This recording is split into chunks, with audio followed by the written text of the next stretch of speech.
What's up you guys, my name is Arjuneus and welcome back to my channel where we make sense out of things that are not supposed to make sense. Someone had messaged me in response to my avocado boca burger sandwich tutorial video that I made a while ago, and they had told me that you're not a real vegan if you're eating avocados. At first I was like, what are you on? Dairy crack? But then I started researching into it and now I am just baffled. So let's figure this out.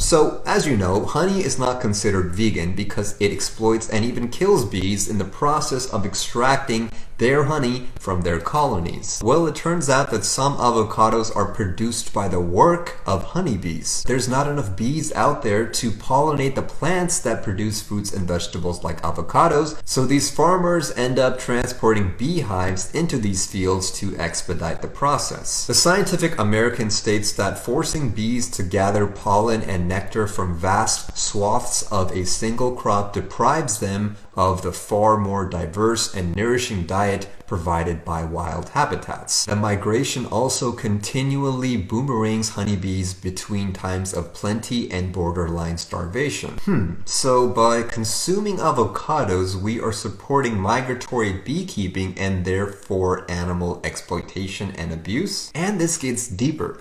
I also found out that almost all the produce we purchase at the grocery aisle causes animal abuse to some degree. For example, let's say that we buy an apple that was fertilized by cow manure and that cow manure was sourced from the meat and dairy industry. Is it vegan?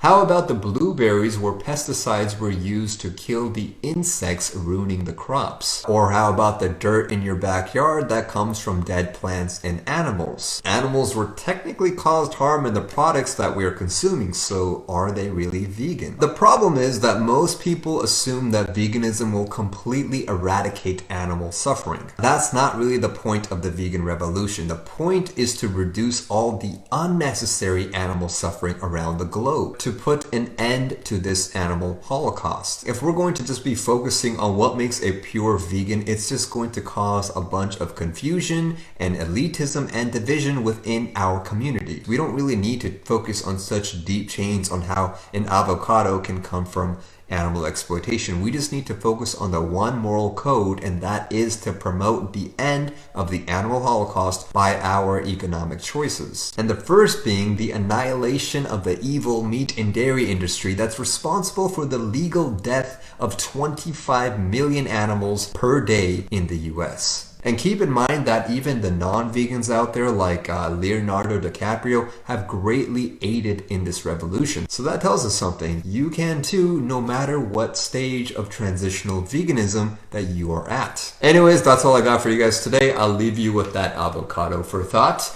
And I hope to see you guys next time, my friends. Chaos out.